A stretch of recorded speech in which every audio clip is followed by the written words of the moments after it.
honestly feel like this isn't even real right now. It's really special. It's a special group of guys in the locker room, and to come away with the win, I mean, really, that was my number one goal, is just to give the team anything that I had, which I didn't know how much it was, but just give them anything that I had to help us get the win. He was literally on his deathbed, Monday, Tuesday, and mustered up enough to come in Wednesday and practice, and he was getting IVs and fighting a virus, and grittiest performance I've seen in a long, long time, and he was outstanding.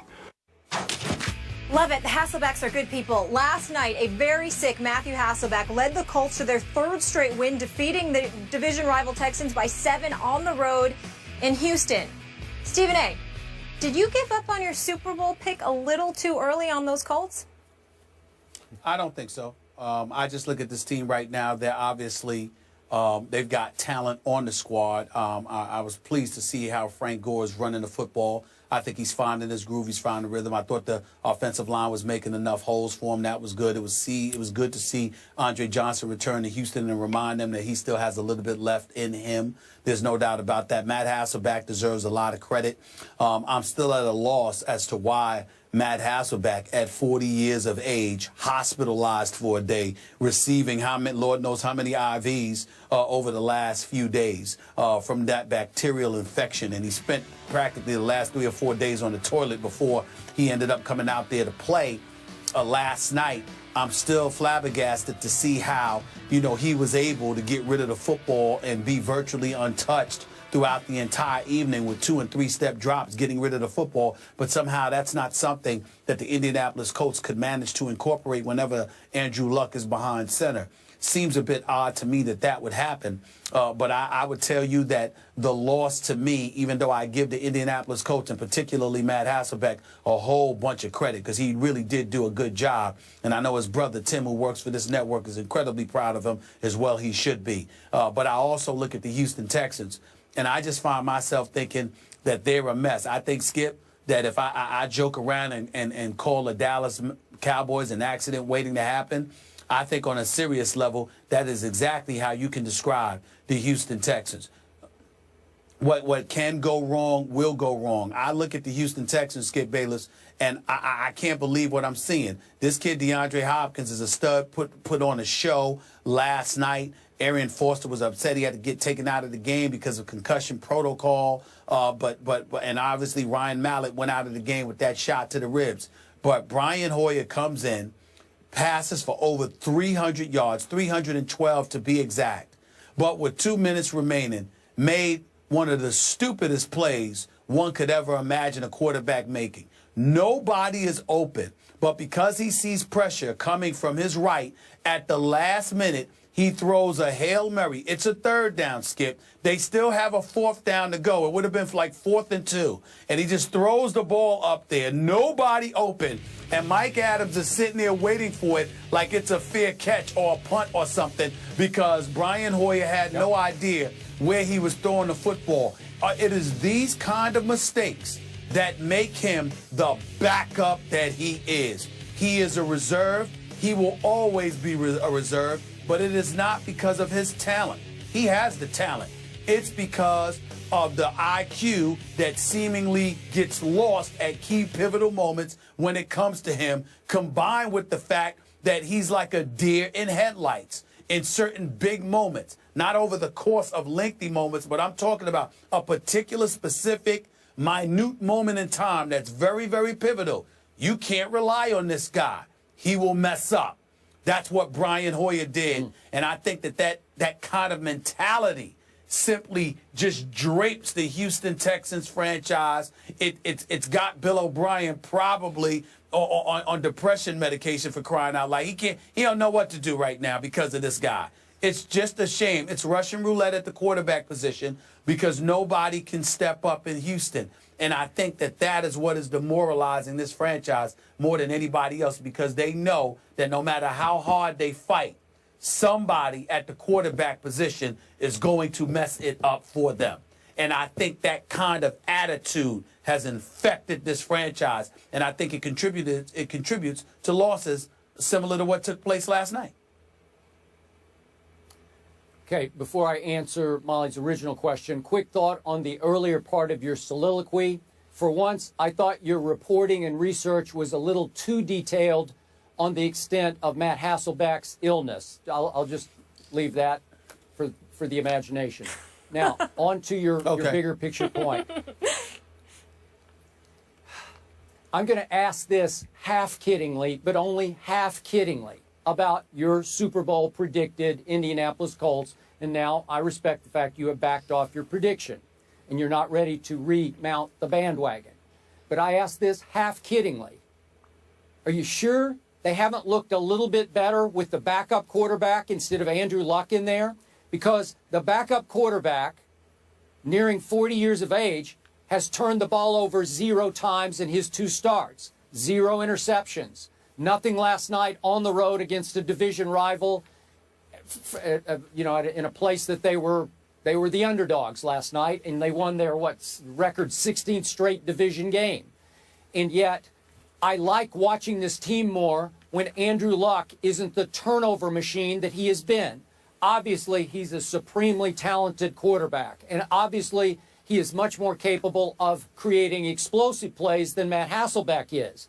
But Stephen A., he is a turnover machine, and he has been for his entire duration of his career in the National Football League.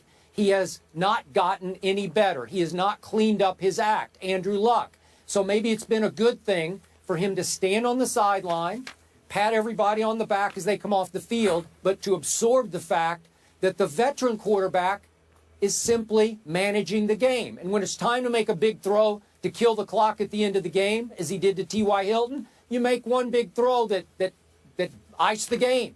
But Matt Hasselbeck has been a master at avoiding turnovers, while Andrew Luck has been the master of creating fumbles or interceptions and turnovers. So, again, I hope this is coming clear to your man, Andrew Luck. This is the way you have to win football games in the National Football League. Your thoughts? Well, I think your argument is asinine, but I think it's purposely so. So I'm not going to really engage you with it too much because they beat Jacksonville and now they beat the Houston Texans. All of a sudden, Matt Hasselbeck, 40-year-old Matt Hasselbeck, is a better option than Andrew Luck? Really? I mean, I'm not going to dignify that with a soliloquy or a diatribe. It's a waste of my time. The fact is, everybody knows that Andrew Luck needs to stop turning over the football.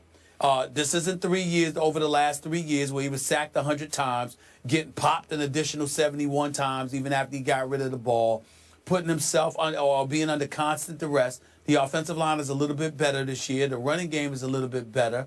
You've got additional weapons at the wideout spot. So all Andrew Luck has to do is refrain from turning over the football, and things will be fine. He's got to get away from trying to do too much. That's about it. But he's still Andrew Luck. And if you're sitting there and you expect me to entertain you by getting into a debate about whether the Colts are better off with Matt Hasselbeck as opposed to Andrew Luck, you're wasting America's time. I'm not falling for it. No, it's just another trick, an engagement and trickery on your part, being the slick, duplicitous dude that you are. I will not get into it. It is a waste of my time. I am trying to enlighten and educate you as to how you have to operate at quarterback to be successful in the National Football League. I've been trying to enlighten you about your Cowboys for years. You won't listen. You won't listen. So who are you to enlighten me about Andrew Luck? Andrew Luck played in the wild card game. He played in the divisional playoff game. The next year he played in the AFC championship game, whereas the Dallas Cowboys haven't even been back to a conference championship game in 20 years. You haven't listened to me when I tried to enlighten you. Why should I listen to you try to enlighten me? Because you are losing this battle. Let's deflect the blame off Andrew Luck onto Tony Romo, who, by the way, has cleaned up his act the last 2 years, which is why they have been such a better football team. My point to you is simply this. Last time I checked, Tony Romo was on the sideline with a sling. Oh, thanks. That's a cheap shot, but I'll accept it. You deserve it. It's the truth. Look, it just happens to be the truth. Here's the point about... Okay, Andrew Luck has skated through this division year after year. This is the cakewalk division of the NFL. They just went and stole a game at Houston against a team that after Hard Knocks, a lot of people thought was going to be on the rise. Maybe they've arrived this year. Baloney they have. This division is like in the Colts' lap. They're going to win it again. They're going to get home playoff games. Who knows where they'll wind up if they advance to the second, third round of the playoffs. But when they wound up at Foxborough, they got their doors blown off because their quarterback kept throwing it to the other team. You just can't. You can skate that far, and then when you play a real football team, you're going to lose. And Matt Hasselbeck showed you the blueprint last night. That's all I'm trying to say, for getting rid of the ball quickly and accurately and carefully, making the plays that have to be made, because he's behind the same offensive line. I heard Steve Young on SportsCenter the other night say, Andrew Luck hasn't had a clean pocket in 3 years. Okay, great. Well, does that mean that Hasselbeck's been getting clean pockets against Jacksonville and at the Texans? I doubt it. He's just getting rid of the ball and being careful with it. So that's my point to you. Let me, okay, I don't want to do this anymore. I want to move quickly to the Texans because you commented on the Texans. Who picked those two quarterbacks? Who defended those two quarterbacks going into the season on Hard Knocks? Thank you. Bill O'Brien did. Don't give me this. Well, what are these people talking about? We don't have a quarterback. We have two really good. No, you don't. Sorry, you don't. And you keep playing musical quarterbacks. You blame this one, you go to that one, then you blame him, and you go back to him. And I got to tell you, I'm going to stand by what I said during Hard Knocks. Bill O'Brien is getting obsessed with being on camera. He's getting incredibly camera conscious, and he was last night. He knows that after every turnover, the camera's going to come to him on the sideline. After every dumb play his team makes, the camera focuses on Bill O'Brien. And what does he do? Oh, my God. How can you do this, Brian Hoyer? He's Brian Hoyer. He turned back into Brian Hoyer right on schedule, as you pointed out, at the end of the game. But I got to tell you, in that locker room, a lot of those veteran players are going to start thinking to each other, hey, our coach is making us look terrible on television. Oh, how could you do this to me? It's not my fault, it's your fault. I'm going to tell you, Bill O'Brien is getting into hot water, and he's about to be on a hot seat. All right, gentlemen. Well, listen, I agree with that. I definitely agree with that because, you know, he had an opportunity to grab a quarterback. He passed on that, so you're right about that. The only last thing that I would have to say is that little soliloquy you went on about Andrew Luck. You could have easily made the same argument over many, many times about Brett Favre, who has 336 career interceptions, but you never did that because he's Brett Favre. He's one of your favorites. He's one of your pets, okay? I'm happy for now you. We're going to go to but Brett that did not Favre. We're going to change the conversation to Brett Favre because you were losing that argument. I'm just telling you. I'm just telling you how you are. You forget. You engage in selective amnesia far too often, and you need to stop. I'm here to bring you to the light. Okay, last quick question. Are you telling me that Andrew Luck is better than Brett Favre? No, but I am telling you that Andrew Luck, in my opinion, has the potential to be better than Brett Favre before his career is over. Okay, I haven't seen it yet, and I keep telling you, show me, don't tell me. Thank you. All right. Well, if he plays